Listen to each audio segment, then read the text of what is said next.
এটা এনেকুৱা যে যোৱা এই 9 তাৰিখে এপ্ৰিলৰ ৰাতিপুৱা ভাগত মানে পুৱতি নিশাৰ আগত মানে আপোনাৰ পাটৰ কুচিত এখন ঘৰত কোনো নোহোৱা অৱস্থাত চুৰি ঘটনা ঘটে হৈছিল। সেই হিচাপে এটা কেছ ৰেজিষ্টাৰ হৈছিল বশিষ্ঠ থানাত 129 সেই তদন্তকালীনত আমি গম পালোঁ যে এই চোৰটো মানে মহিলাৰ ফেচ ধৰি চুৰি কাৰ্য কৰিছিল। তাৰপিছত আমি তাক যোৱাকালি ধৰোঁ। তাৰ নামটো হ'ল জানমণি শৰ্মা, চিপাঝাৰত ঘৰ।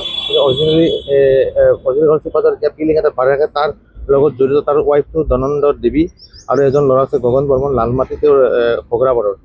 এইকেইজনক আমি ধৰিব পাৰোঁ আৰু তাৰ পৰা গম পাওঁ যে এই জানমণি শৰ্মাই ছোৱালীৰ ভেজ ধৰি, যেনেকুৱা ছোৱালীৰ মেখেলা চাদৰ চুৰিদাৰ পৰিধান কৰি এই অঞ্চলটো নহয়, লগতে গুৱাহাটীৰ বিভিন্ন স্থানত চুৰি সংঘটিত কৰিছে। বিশেষ কৰি স্কুটি, ই ৰিক্সা, মানুহ নহ'লে ঘৰত চুৰি কৰে। আৰু এই কাৰ্যত তেওঁলোকে দুখন গাড়ী ব্যৱহাৰ কৰে, এখন স্কুটি আৰু এখন 4-চকীয়া ইক' ভেন। আৰু এতিয়া তদন্ত চলি আছে আৰু গুৱাহাটীৰ কোন কোন স্থানত কৰিছে আমি এইটো তদন্ত কৰি আছোঁ। আৰু কি পালে তেওঁলোকৰ পৰা মানে ঘৰৰ পৰা চুৰি সাজ পাছত তেওঁলোকে চুৰি কাৰ্যত ব্যৱহৃত মানে সামগ্ৰীৰ লগতে ই ছোৱালী পৰিধান কৰা বস্তুবিলাক আৰু এই কেছটোত সোণাও চুৰ কৰিছিল, সোণাখিনি ৰিকভাৰী হৈ আছে আৰু পইচা চুৰ কৰিছিল।